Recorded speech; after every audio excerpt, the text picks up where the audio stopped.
I'm really happy to have you on the show because I remember the first moment that I met you. I was on the commission and you were giving a real estate report, and we were kind of on opposite sides of the scenario, but you were so effective and smart, and your presentation and analytics was incredible. I was very impressed, and I think we have a mutual admiration. Correct. For each other. I just want to say that we were definitely on opposite sides of that issue. And so thank you extra for having me on. I think it's wonderful when people can disagree in a civil fashion, because that's how we add to the conversation in a constructive way. No, I know that there are many items that you feel that in development where we are on opposite sides of the coin.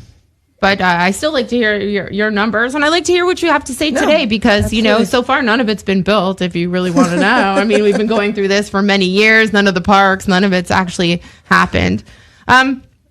Interesting. Real estate prices in the state of Florida have risen 17% this year.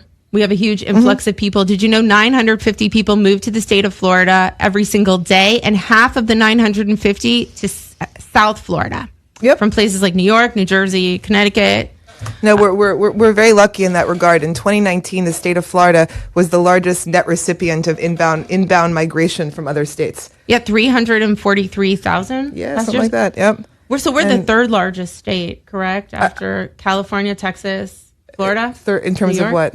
Population. We have 22 million people. Yes. I just meant in terms of net migration coming in. We were number one in 2019. Well, people want to come here. I feel like, have they not heard of sea level rise? Would you want to be coming and investing? I get asked that question a lot. Do people care? Surprisingly little, actually. Really? Yeah, surprisingly little. Yeah, because I feel like they think it's a land lease and the sunshine and there's no state income tax. Yeah, or their time horizon is less than that, because your average person owns a home, depending on the source, 10, 12, 13 years.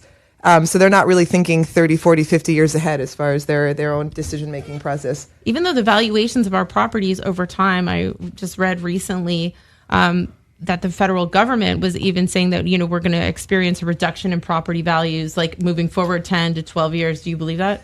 I don't believe any of their long-term prognoses, actually, to be completely honest. If you read the headlines of any of these major organizations, they've most often been wrong right before big changes. That includes the Federal Reserve. It includes the Association of Realtors, all sorts of things. You can collect headlines that are contrary indicators coming from all these organizations. So tell us what's really happening according to your indicators, especially in our South Florida market, Miami-Dade County. I was trying to look up reports. I know that the second quarter was a disaster. Sales were down by 48% in the real estate market. But now in the third quarter, which we haven't finished yet, you said that we were seeing a rebound. So explain a little bit about what's going on this year so far with coronavirus and everything. Correct. Yeah, great question. So I'm going to start by putting this in context. So one thing that I always emphasize is that you have to put data in context. The markets move in trends and they move in cycles. And anything that you're seeing today, it didn't appear overnight. It's the effect of something that's been going on for decades, actually. Markets go in long cycles. But what about the coronavirus and the fact that people are fleeing condos and moving to... Excellent question. So in many ways, Corona is an accelerator of trends that were already in place. So people are already leaving condos and moving to single-family homes. So yes, as far as our condo market is concerned here, in when I say South Florida, so Miami-Dade County to be specific, transaction volume has been dropping since 2013. And I like to look at transaction volume because for any market, transactions are the building blocks of a market. That is your true measure of demand. So that's just the gross amount of sales. Yeah. How many people are, how many sales are happening? So wait, our condo market or real estate transactions overall have been declining since 2013? Both, but condo market more so. And why is that? That's a very good question. So in Miami Beach, actually, it's more pronounced than Miami as a percentage, and the county, although the decline has been happening overall, but Miami Beach has had the largest percentage decline. And part of the reason for that is because the segment of our condo market that has been declining in sales is the segment that caters to destination money. Okay. Versus in-place demand, right? So destination money is people who don't live here year-round, who don't work in the local economy. That's destination money. That's very different than a product that caters to in-place demand. So what is in-place demand? That's people who live in the community, work in the economy, who have to live there. That's in-place demand. Yeah, but supposedly we have the biggest intake of people at... Sure, but they're not buying 500 people. They're not buying condos over $500,000. That's destination money. Oh, that's the big difference. In 2019, Miami Beach condo transaction volume. Well, I don't haven't looked at it in a few weeks, but it's something like 40% lower than 2013. Oh my gosh. For real. Do you think it had something to do with the fact that if you buy something with the Mossack Fonseca scandal and the fact that if you buy something now over $1 million, you have to report it and go through an entire process? No. The GTOs that really started in 2016. What is a GT? The geographic targeting orders for all cash transactions, all that stuff. The decline was in place before. I'm sure it didn't help, but the decline was in place before. So it's happening in the Miami Beach market, and Miami. Which could just be that it's overvalued or overpriced, and or just too much supply. We had crazy record levels of supply measured by absorption rate in a lot of markets, and the worst offenders are actually off the beach, like Edgewater, downtown. So why do we keep building like we are? It's a really good question. Doesn't make any sense. Pre-construction sales target destination money. Those projects probably pencil out fairly well. It was an optimistic time coming out of the last correction.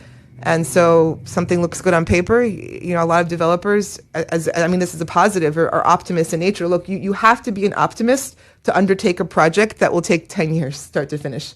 So that's what's happening here by the time they begin construction and start the pre-sales. For large, big high-rises, it could take 10 years between getting the land, getting the permitting, building it.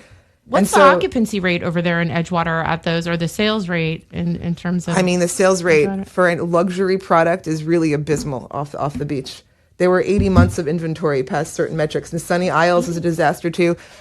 So we got the question. So what Corona has accelerated? So this decline in condo transaction volume is nothing new. It's been going on. Corona accelerated it. Okay. So condo transaction volume in the county dropped 49% in Q2. Yeah, I saw that. That's huge, right? Recently, like in August. So we were shut down. Oh, by the way, if you want to call in while we're speaking, our call-in number is 786-359-4756. So if you have a question for us, please feel free to call in at 786-359-4756. I'm here with real estate broker and analyst Anna Bozovic. Yep. Yeah. So condo transaction volume is rebounding. It's still off of previous levels. The biggest change in behavior actually that we're seeing from Corona is the preference for outdoor space and more room to work from indoors. And that's boosting the single family home market. And so what we're actually seeing is that so that's where we see the price increase, because it said the price increase was overall condos and single family homes that appreciated. Is that a Florida number? Where are you getting that? I think I got it from the Miami Herald. Oh no, yeah. Okay. So I actually called them out in a rather unfortunate headline a few weeks ago. So if they're quoting the state, that could be because the state isn't expensive. So the big difference in performance is between product that is expensive and not expensive. Again, that demarcation is catering to in-place demand versus destination money. And for this Miami area market, expensive, and by that I mean anything over really $500,000 for condos, caters to destination money, and that's been in decline. So we've overbuilt in this destination money category, and we've underbuilt we actually in a category because we don't have any like workforce housing. So actually, great point. We had one of the highest percentages of what are called cost burden renters in the nation. People are paying more than 40% gross on rent. That is very true. Yes, correct. It's a huge affordability crisis. Yes, absolutely. But what we're seing now, so here's what's rebounding. The best performing sectors coming out of Q2 for South, this includes now Palm Beach County, Broward, and Miami-Dade, were actually million-plus single-family homes. And my theory in that, this is why this is happening, it's because this financial crisis is accelerating. It's like a trend accelerator. And one of the trends that it's also accelerating is the wealth gap in America. And that's a trend that was in place before Corona, and now it's widening. Why is it widening? A few reasons. Number one, the job losses have been felt most heavily towards the lowest end of the earning spectrum. People making less money, that's where the job losses were. Correct. And a tad like a double whammy there, those people are also less represented by the stock market. They have less money or less likely to have anything in the stock market. So what this unprecedented large-scale crazy action of the Federal Reserve has bolstered the stock market, which has benefited what I'll call the investor class, people who have financial assets, right? Okay. So those people are reaping the rewards of this crazy monetary fiscal policy. Their portfolios, their financial assets are not hurt. And at the same time, they're not suffering job losses, and they usually work off of intellectual capital so they can work remotely, right? And so all that's aligned. So they still have money. So we have these people migrating from across the United States because they can choose to work remotely. So Corona is also accelerating our sort of predilection towards working remotely. Much of how we live, work, go to school, our habits is based on habits that were formed pre-internet, right? Mm-hmm. And we could have done more remote work before. We just didn't because the habits were set. So Corona is accelerating that as well. And so if you're in a position where you can work remotely and you have some money, you're not that damaged by the economy now. So you can choose to move to a place that has better weather, where we can get better quality of life for your kids. And also, if you're scared of the pandemic, you buy a house. You buy something with outdoor space for your kids, room to work indoors. So that million-plus house market that targets the investor class that's moving, that actually clocked in record high transaction volume recently. So it was over $1 million. Yeah, record high. Like not like rebounded, like most ever transacted. No, about a year ago, when you would drive through Mid-Beach, there were for sale signs everywhere, and they're slowly disappearing, and all of those homes have been sold, and people came down, rented them, maybe they're, so they're all off the market. So that market is very strong. But yes, whenever you're ready. Oh, we're going to a commercial? Okay, we are heading to a commercial break. I'm here with Anna Bozovic, who's a real estate broker and analyst here in South Florida. We will be back shortly. And remember, you can call in at 786-359-4756. Now streaming worldwide. All right. We're still on Facebook, right? Hello, everyone. You're really an economist. I mean, it all ties in big picture. Nothing lives in a vacuum, right? That's what I like about your, this macro perspective. It drives it. It really does. Like nothing that you see appeared poof, magic, and is the way it is. What do you think of these stock market valuations that are crazy? Well, the whole thing is not what the Fed is doing. It's absolutely insane. Like if you look at charts and you see charts approaching a vertical, which is what they are, many key charts. I mean, the balance sheets of the ECB, the European Central Bank, our central bank. This is very simple, like math. You see a chart approaching a vertical. It can't go vertical. If it goes to vertical, it goes to infinity, right? So it's not going to. And whenever something has a sharp upturn like this, I don't know what the after looks like, but it never stays there very long, and there is never a graceful exit. So there has to be a crash? It has to. Change. Imminent change. It cannot stay that course by definition. But certain companies, for example, Amazon, Apple, these companies that have really kind of transitioned and benefited from the acceleration. Yes. Well, they've consolidated. That's actually part of it. That's part of it, actually. I don't know what is a safe investment, right? I need my in notes. terms of financial assets. Don't take my notes away, Vern. That's a tough question. Look, if anything... Everybody's saying, I've invested in the market, I've done this. I'm like, yeah, because everything, appreciated 50%, 100%. Tesla that has no earnings. Or how about Nikola, the other one? There was a big Barron's article this weekend. Really? This guy's shorting Nikola, which was like, they're ripping off Tesla again, right? Nikola Tesla. And it was like a truck company, but off the same premise. Anyway, that was like a massive short, and the guy was like, they have nothing, and the whole thing. There's a whole Barron's article about this right now. There's nothing to back it up. But these companies like Amazon have like a pretty impressive... So what the Federal Reserve does when they hold interest rates so low, and they flood the system with money, is it misprices risk and misallocates risk. 30 seconds. And that's why you have money finding its way into things that it would not otherwise, like something like Nikola. And so it's like if you give a kid a credit card and you're like, here, you have to pay this one day, but we don't know when. They're going to go and buy stuff. What do you think of this? And that's what's happening. Too is crazy, right? Another I was just hearing this one member of the Senate this morning on Meet the Press, and he was saying something like, we're not in agreement over $1 of the $1 trillion, so I don't know how many trillions in stimulus. They're just making it up. It's just funny money. It's kind of embarrassing. It's embarrassing and irresponsible. Tell me when, please. No, we're not. We're not on yet. No. I mean, you can count the zeros anymore. They're making it all up. But all of this is like a continuation, actually, of 2008, because if you look at... Okay, so what the Fed is doing, essentially, is they're trying to stop a crash in debt. Hold on, because we have to go back on. Okay. I want to pick it up from right there. To the bottom line with Kristen Rosen Gonzalez. We're starting now, Bern. Are you plugged in? You got it? Bern, your energy is like so nervous today, more so than ever before. He's gesticulating. He's stressing me out. He stole my notes. What's going on? We need sign language. I want him to have a sign or something. He's an amazing producer. So we were talking a little bit about these numbers, and you were talking about the stock market and the vertical curve. I never really thought about that going into infinity, and the fact that we're just flooding the market with all these zeros. And I was talking to you just now about the fact that the government is considering another several $1 trillion in stimulus. This is crazy, right? It's absolutely crazy. Yeah. What I was mentioning about the infinity is that we have a lot of key charts that you see sharply trending towards a vertical. And that what I mean by that is you see a chart and it just goes and it starts to go up really sharply. So nothing, like our coronavirus numbers, right? So nothing can go vertical because it'll go to infinity and it can't, right? So that's called an extreme situation. So when you look at data sets, I always try to find if we're at extremes. That tells you something because extremes seldom last. We're at extremes right now in terms of the stock market. It's crazy land. If you look at the balance sheets of our central bank, the European Central Bank, the Bank of Japan, all these things, it's a crazy vertical, and there's seldom, almost never, a graceful exit from when a chart approaches a vertical. So I don't know what the after looks like because we're in uncharted territories, really, in terms of monetary and fiscal policy. I'm actually we're like World War II levels for a lot of stuff. Like, it's bizarre. We're in a very strange state in our economy. So what that exit looks like, I don't know, but nothing ever lasts. Nothing ever hits vertical. So it means that there's some imminent change coming. Should people leave the stock market now, get out of it while they can? I mean, I would, to be completely honest.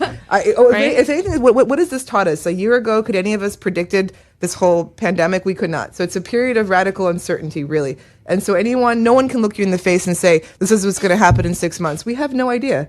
What if, God forbid, right? What if there's a second wave in regions that have cold, dark winters? What happens there? It's happening right now in several places. I was just reading this morning that Israel is approaching 800 people in intensive care, which kind of overwhelms their hospital system, and their numbers have spiked, and they're trying to get people to stay home during the Yom Kippur services, but they're not sure if they can.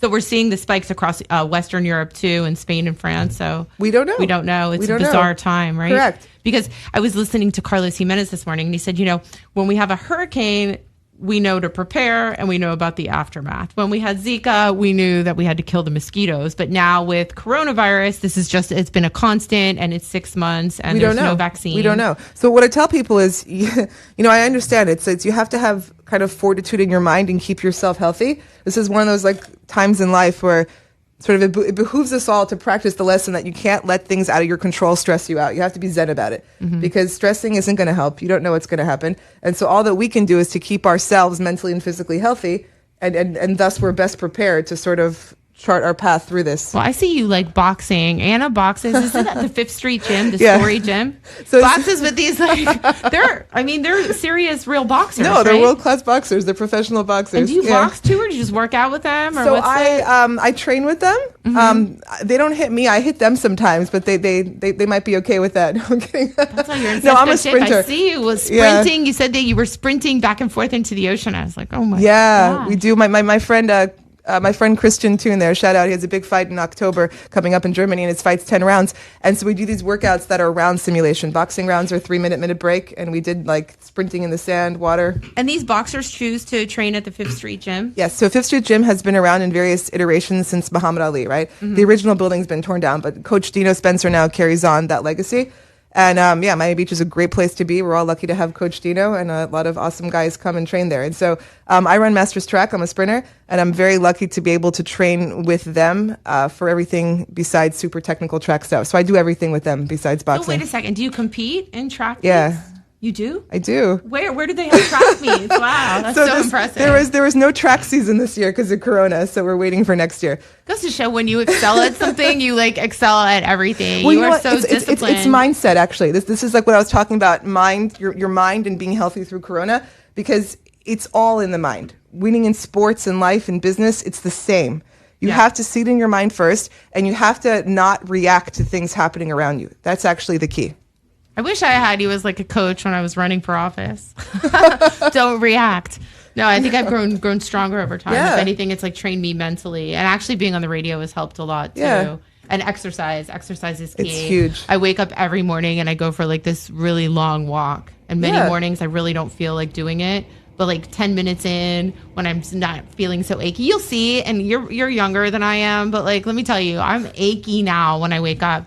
Well, no, in the morning. Good for you for keeping it going. And by the way, that's also one of the reasons that I'm very long-term positive in South Florida, is given this push towards working remotely, which I think will stick to a certain percentage. We live in such a healthy place. We're so lucky here in terms of our lifestyles. It really is. Every day you can go outside for a walk. I grew up in New York City. You have months where you're like, man, it's cold. I'm not going outside. And you have to change to go to the gym, and it's freezing outside, and then you're sweated and wet. And you don't want to go out. I get it. It's a whole negative cycle. Okay, so let's go back to the real estate market now.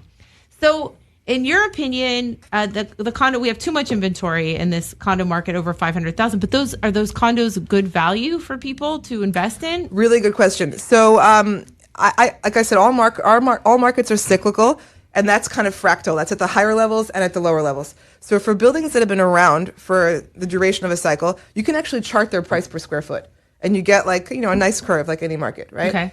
And so while there is a lot of inventory for sale, most of it is not selling because most of it is mispriced. That's the friction in residential markets. You have people, it's just overpriced. Yeah, right? You have people who are not really business people who are pricing stuff. Who knows? But most of it is mispriced. The stuff that is transacting is selling for a reason. It's called price discovery, right? They're finding the price. And so right now we're at a point where there is a lot of inventory, a good amount of inventory that is that is listed at even or transacting at like what I'll call 2012 pricing. So right out of the last crisis. And so if you chart a building, think of it like a stock chart. You see these troughs and peaks. And if you're getting something towards the bottom, let's say 20th percentile of that curve, like that's not bad because then it's a cycle. It'll go back up. Like you have room to the upside. So there is room, and that's happening in Miami Beach and Miami, Edgewater absolutely. downtown. Yeah. But I just see so many projects being built. It's ridiculous. Miami Beach, no. No? No, what's been built in Miami Beach? Oh my gosh, we're about to build so many hotels. It's I was crazy. talking about condos. There's so many.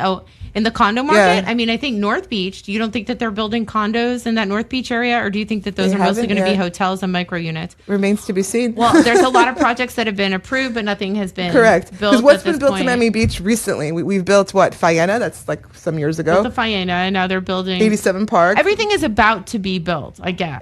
But it it's hasn't not been happening. that much introduction. But they said that it's very hard to get construction financing right now. Right. So, and the other challenge with Miami Beach is that it's like very costly and difficult to build there. And so the projects that pencil out kind of have to be expensive or they don't pencil out. So you can't build, there's a great housing stock across the street from the city hall. And it's like loft-like units that are about 1,000 square feet. The price point is anywhere between 400 and 600,000, which is not cheap by any means, but it is affordable for two people that are, not crazy. working. Yeah. And we're not getting any of that in our market. We're getting hotels. There's a lot of hotel projects being approved. A lot of luxury condos. Like, for example, this marina project, 385 feet, 67 units. What's the average price per condo in a project like that is going to be, very high. It doesn't pencil out. So Miami Beach is notorious. It's known for being very expensive and very time consuming and very difficult to build in. But we're not looking to build this workforce housing. We're building these micro units. We can't. It's very expensive. Like people avoid doing anything in Miami Beach because it's considered a massive headache from the city, from the construction standards. The contractors don't want to work in Miami Beach. No, really, like it's really got a bad reputation. It's horrible. I was actually going to go. I wanted to do a small renovation in my house, and I was going to secretly go through the process and blog about it, just to show like if I wanted to change my toilet, like what I have to do in the city of Miami Beach, just to embarrass the building department. And we've raised the rates. I kept saying, please do not raise the rates in the building department of Miami Beach, and yet they did. I think they have doubled the rates, and it's inefficient. And so people don't want to build. And again, so they don't want to build. Should we be building density on the island? So here's the thing. It's a barrier island. It is a barrier island. Okay, but here's the thing. It's actually a stat that kind of blows my mind. So when I compile stats on sales for a year, I also break like I segment off average resale prices. Based upon the year that the building was built. And here's the stat. So in last calendar year, 2019, the average resale price for a project for a condo in a building that was built post 2010 was $2.8 million. The average resale in a building built just post 2000, just anything 2000 after, was 1.6 million. And the average price for something built in the 90s was 996,000. In the 80s, 577, whatever. So it drops. And so everything that's been built is very, very expensive. That's the nature of Miami Beach. But that's why that's why I'd like to preserve what we have, because when we do change the zoning, we're not going to be building the kind of housing that would be fit or be accessible to the average person. We're either going to build luxury or hospitality. So by that same token, though, our older buildings are horrifically underperforming. They are so ugly. A lot of them. They're not performing well. Like they're it's well, like because the there's worst no segment. Windows. The worst segment. But that's a big. A lot of those buildings, you can't really tear them down, and if people do tear them down, they're not building the right kind of housing. So if we tear it down, we're going to get, like I said before, condos or hotel rooms. And what does that mean for the city? Unless we just start to renovate. I don't know. I guess younger people have to live in Edgewater. They are, because they can get a new building for. We have to go to a break. Oh, okay. We are going to a break. I'm here with Anna Bozovic of Miami Beach, trainer extraordinaire, real estate broker, and analyst, boxer, a boxing trainer at the Fifth Street Gym. We will be back shortly. Thanks. Are we on the air? That's a great question. It's there's so many restrictions on our land supply, and it's so difficult to build that it's become this like scarcity game. And it's like, I mean, it's not like, okay, like not all people who build stuff or developers are bad people. They just want to deliver what they can deliver. And it just doesn't pencil out in Miami Beach. It's so hard. I'm not against development. I just don't like what they're building for us. But, so they're not performing well, those ugly old units, are No, they? they're the worst. Okay, median rent, it was like last year in Flamingo Historic, which is within 4% of Alapata. Really? Yes. Yeah, it's cheap. People don't realize that Miami Beach Nobody is wants cheap. to live there. Because it's dangerous now. Well, even before that, it's because there's these buildings built like in the 50s with low ceilings, small windows, no closets. Like and they were built as cheap vacation homes back in the day. They weren't built as like your primary residence. So what do you Many of suggest them. we do with I don't know. It's just it has to be easier. Like it's gotten such a bad reputation, Miami Beach, for building and doing anything, and it's really a challenge. And now look, San Francisco. You know what? Also, though, there's this whole notion when people get like they live in a place, they think that the way it is now is like the way it must be always, right? And like, why do they have the right to say that? Look, Miami Beach didn't even 100 years ago. There was swampland, there was marshland, whatever. There was nothing. No, I believe in evolution, And it's but I like- just feel like the evolution that we're taking is just becoming all hotels, and I And don't think expensive that's stuff. all hotels and wealthy people. Right. I would like to have a diverse community. I'm with you. That's what we need. What was amazing to me when I looked at the real estate numbers was the difference in price point in North Beach versus South Beach and Mid Beach. Talk louder. You can't. Oh, because I'm not talking into the microphone. Right. I'm talking. Was the difference in price point in North Beach? I think some of those projects are about to be built though, but I have to tell you, at the price point, the micro units. I mean, I really don't think that we're going to get a lot of residents in these developments in North Beach. I hope we do. That's what we need. And now that we have businesses moving down here because of the issues being felt in the Northeast from Croton and so forth, like, I mean, I talk to people when you hear their businesses. 30 have, seconds. Like, no place to house people in Miami Beach. It's expensive or it's old. Tell me when Like, you hear we're not going to take it. How can we encourage people to? They're just going to have to renovate these old units or rehab these buildings because we can't really tear it Most of down. them, I think they should tear something down. Not all of them. Look, there are some beautiful historic architecture. The historic older apartments, Like I the think 20s that's and much 30s nicer ones than are some of nice. this stuff. The 50s, Yeah. 60s stuff Tell me is when. not. It's not, right? Tell me when. A lot of it. Tell Trust me me, I've when. knocked on every door, walked every street. Not yet. It's not on yet. It's interesting to see, but I mean, I also Scoot this way a little. You too. Scoot this way a little. Just a towel. Little? Right there. Okay. Just to get the mic out of your face. Tell me when. welcome back. Now we're on. Welcome back to The Bottom Line with Kristen Rosen Gonzalez. I'm here speaking with Anna Bozovic. She is a real estate broker and analyst and Miami Beach resident, and we are talking about Miami Beach housing stock, how it's lacking, how we're really only Expensive building or old. Yeah. That's the divide. It's interesting, in Palm Beach though, and I know that referring to Palm Beach is definitely not Miami Beach, but when you see the older garden apartments in the 50s and 60s in Palm Beach, and we have the same constructions in Miami Beach, because they haven't developed other stuff, they've kind of adapted those and made those luxurious. They might be small, 500, 600 square feet, but they look beautiful because they've really maintained those garden apartments. But here, a lot of them are not well maintained. North Beach has no trees.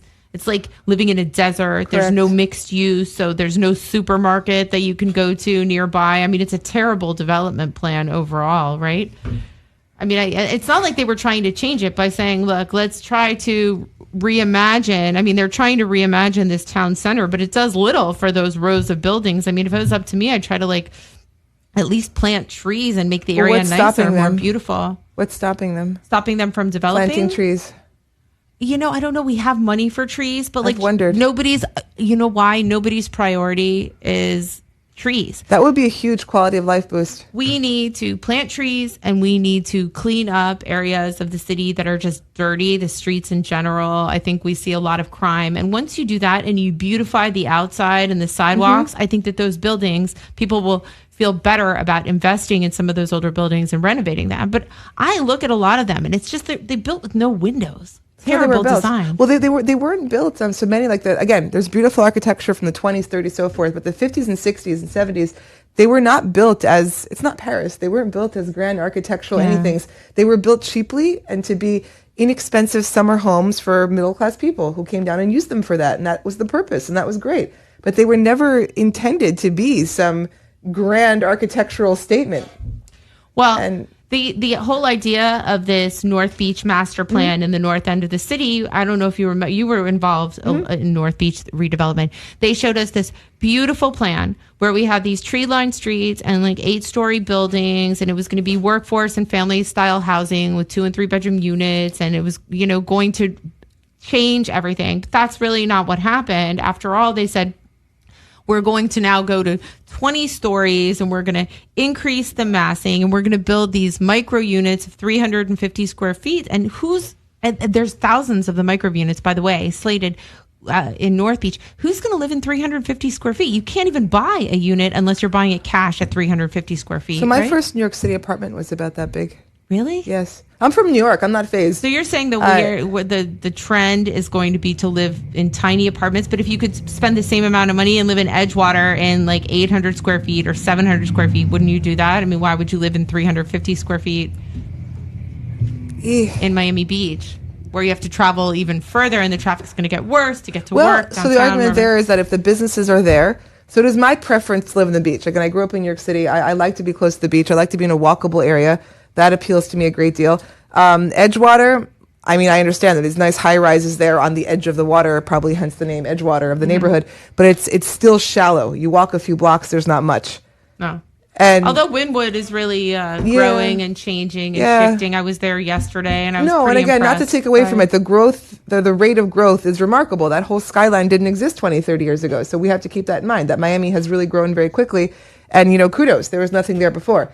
But as far as it being a dense, built-out city, like, it's not New York. It still isn't that way downtown, right? And Miami Beach is not New York. I don't mean Miami Beach. I mean Miami, like those areas there, right? Mm-hmm. So as someone like who grew up in a very dense city, I come down here, and for me, like it's Wynwood's great. You go visit, it's awesome, it's great. But if I'm down in the Miami area in South Florida, I want to see palm trees and feel like I'm by the ocean. Thank you, which is why we shouldn't become Dubai, because they have so many water quality problems. Look at Biscayne Bay, what's happening right now. I think maybe we need to pull back. I mean, given what you've told me about the condo inventory and the lack of affordable type housing and the fact that it's dirty and contaminated, don't you think we need to fix our infrastructure problems, allow our inventory to catch up and improve our communities instead of just building? So a lot of American cities have infrastructure problems, including New York City. We're not unique in that regard. But ours, I feel, are much worse. Oh, no. No. Well, that's something that actually Obama was the first to say, hey, we need to build infrastructure across America, and everybody kind of shot him down. But, it's the last thing that we focus on. Infrastructure problems are a real issue in American urban centers. That's a real, real issue. And in fact, also, I'm going to say in big picture, we're doing better than most places. Like, honestly, yes, our bay is dead. We have no sewer infrastructure. We have not upgraded our sewer plant since 1960. I hear you. But this is a relative game. It's a relative game. Where do you want me to go? Really? No, it's a relative game, really. Of course, these things can be improved, and I completely agree with that. But as far as comparing like Miami Beach or Miami to other parts of the country, and again, recognizing the challenges in our inventory and oversupply of some condo market, et cetera, we're so well positioned. I think I'm very long-term optimistic on this region for many reasons. Relatively, we're gonna come out really good in this pandemic, which sounds like a slightly morbid thing to say. I don't wish the pandemic on anyone, but it's here. Explain that. Why? Okay, because given we have summer all year round, we get vitamin D all year round. We have less of a flu season in general. People are healthier. All of that helps to sort of bolster the natural immunity against this type of thing. We're not going to have months of darkness and cold when people are sitting indoors. Our lifestyles are built around the outdoors. Our restaurants are basically outdoor all year round anyway. Well, it's going to get depressing in New York City when you can't eat inside of a restaurant. All these places. So you think there's going to be a flight to Miami Beach? I think, and that trend was in place before, right? Because remember we started off by saying that in 2019, Florida was the largest recipient of inbound state migration. That trend was in place. So if we go with the thesis that Corona is accelerating trends, it's accelerating that trend some more. Mm-hmm. And so that's a positive for us. And now in terms of our city, look, I'm going to take an optimistic outlook here too. Like I was saying, 100 years ago, it was marshland. There was nothing. The whole skyline didn't exist. All of this sort of was built very, very recently. And I think that we're so well positioned now to take advantage of challenges being sort of endured in other places. So I'm very optimistic. And now the condo inventory, look, that is what it is. I don't know what the rationale of building, like I contribute to an article. Oh, I knew that Stephen would call in Hello, I at know some Stephen point. Cohen, yeah. Because So listen, I contributed to an finish your article. thought and put Stephen Okay. on. On Sunny Isles a few times. I contributed to articles in that market, and it's like 3 million plus. They had something like 140 months of inventory. Like, what is that? By the way, like for non-real estate people, Well, why would that's you want to absorption live rate. there anyway? Yeah, a it's like healthy a market's community below 10. devoid of soul. By the way, if you would have been born here, and I know you're saying, like, why can't we evolve from the past? But there used to be, like, the coolest, kitschy hotels, low scale, right on the ocean. How could we have adapted those to just make it so instead of becoming those large towers where the beach is cast in shade, the only place that you can walk to are those bizarre little strip malls. I mean, when you develop something like that, like what's the attraction of going and living there? That's why they have 140 months. But they're not alone in luxury oversupply. But so it's a luxury oversupply. Okay, Stephen, are you on the line? Yeah, I'm here. Hey, Okay, Stephen. How you doing? Hi, how are you? Good. How are you guys? Good. So I just wanted to bring up, like Anna and I have spoke about real estate for a long time in the condo supply. So where I differ a little bit from Anna is I think it's going to be almost impossible to bring back people between the ages of 20 to 30 to Miami Beach because they're so far ahead of what that younger age wants. And so that's where I disagree, even in North Beach. And that's what scares me about micro units is there's not the job market there for like, people that age. And so I want to know how Anna thinks that they're going to get people that age to move to North Beach. Well, people working remotely, maybe, Correct. I think, from across the United States, people that were not able to work remotely. I mean, Midtown Manhattan is kind of vacant right now, isn't it? All those people have to go someplace. And also, it's like what comes first, right? Chicken or the egg type of thing. Do we give people a place to live first, and then businesses follow? Which component? But there's no way they're moving into 350 square feet. Wait, and if they do, how long did you live in that 350 square foot apartment? Like 3 years. No, but like I'm from New York. I'm not phased. So we know that it's going to be transient housing. If it was like younger, what do you think of the micro units, Stephen? First of all, Anna is coming from New York where that's accessible, and this is not New York City. People who live in Miami have cars, and they expect 800. They expect bigger apartments. Nor, like you said earlier, how do you get financing on an apartment below 500 square feet? Banks don't lend to those smaller apartments. If they're going to do it as rentals, okay, I understand. I feel like they're just. Go ahead. Go on. No, go ahead. In my 20 years of experience, I've seen very few apartments that are 300 square feet. So let's go. You said people are moving from New York. So people that are moving from New York have jobs that can move. I don't think they're moving into 400 square foot apartments without parking and ACs and no laundry rooms. These are wealthy people. No, I'm agreeing with you. The best performing segment is million plus single family. What we don't have is this middle of the road housing stock that is almost nearly impossible to build in Miami Beach. So what we're going to see moving forward is really hospitality and luxury. Right? And cheap hotel rooms too, because we're building so many hotel rooms. We probably have like 10,000 hotel rooms in the pipeline in addition to what we already have in terms of hotel stock. But I guess that it's Edgewater. That's where young people have to go. That's why I don't understand why they're building these micro units. If it's going to be profitable for them to even build it. They're doing one project and everybody wants micro units. And I heard the commission saying enough micro units, we're not approving any until somebody's actually built some. What do you think? I'm not averse to rentals either. I don't think renting is bad. No, I'm not averse to people renting either. I think Stephen's right, is that the job market here really is, hospitality, service industry. But I understand. No, it has to be correct. But why can't it evolve? I would love to see Miami Beach evolve in a way that doesn't ruin the environment. Listen, if we had mass transit, I'd say fine, do whatever you need to do. Over this past year, one time I was on in the south of France, and they have this train which is practically free, and it runs from one end of the coast to the other end of the coast, and you can get on and just zip between locations, and the train runs along the water right? We don't have anything like that. We're so far away from getting any mass transit that works. And the transit program that's in the county pipeline, they don't even have anything for Miami Beach except for one stop on 5th Street that supposedly is going to somehow connect to Government Center and the airport. So what do you say? I mean, how can we continue to build if we have to be in our cars? Because our mass transit is terrible.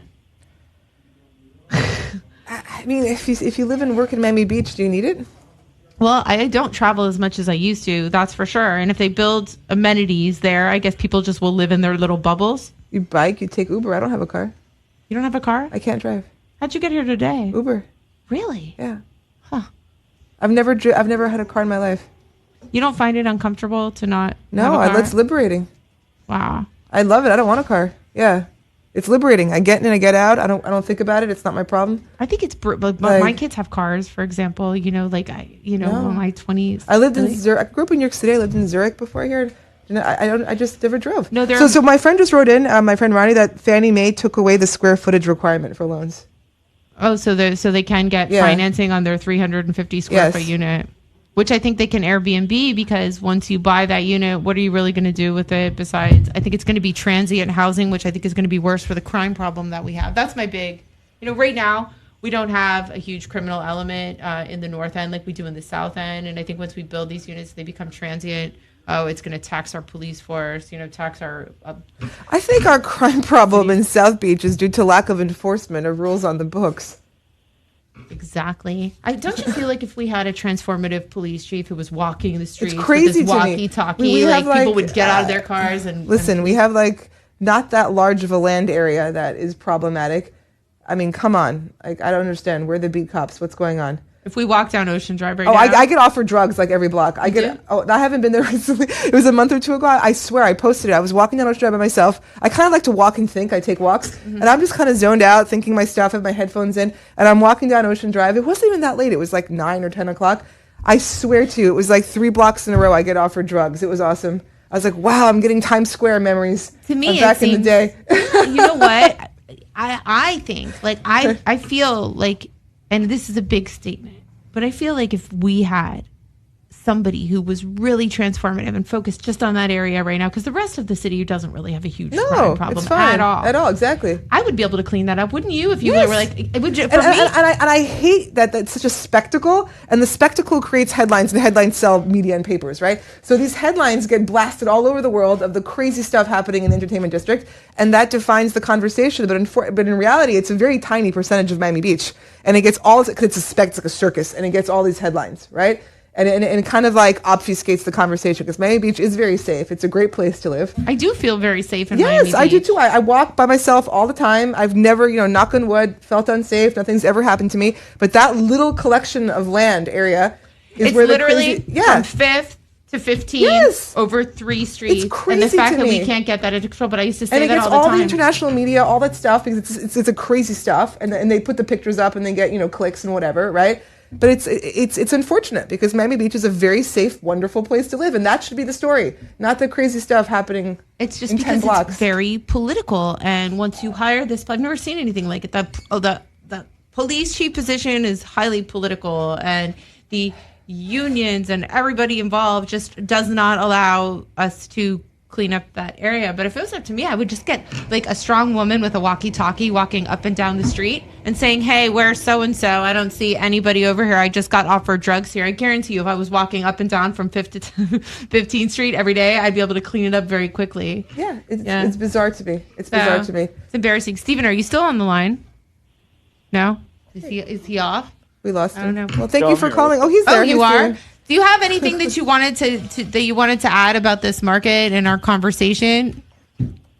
Well, no, I agree with mostly everything Anna said, because she's been right, and I've spoken to her about this for years. I think when you were on the commission in 2017, I spoke years ago when you guys were talking about the train, and I said that the budget was way off, and you guys were pricing in, the budget director was pricing in 5% increases on the budget for 5 years, and I said that was crazy. And I think I've turned out to be right on that for property appreciation. But I would like Anna should talk about what she thinks of the city budget and how they finance. I wanted to know her thoughts on that.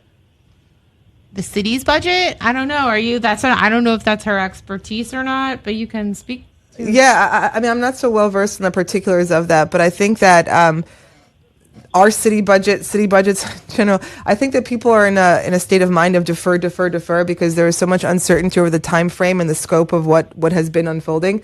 And I think that the budget shortfalls are going to be larger than people expect, and I think that the effects of this are going to be larger and longer lasting than people expect. Especially our economy is so heavily dependent upon tourism and hospitality, and global air travel was down 98% last month. Still, yes. Wow. Correct. So we're getting American tourists, all that. That's great. But this is a problem across America, by the way, municipal budget shortfalls. It's going to be a huge problem. Well, that's why they're trying to pass that stimulus to have money for states and municipal governments. Because I was saying, like condos, like properties were saying there's so many condos you can track by square foot that they're asking. Anyone who bought in the last 5 years pretty much is losing money. And there's going to be massive resets there.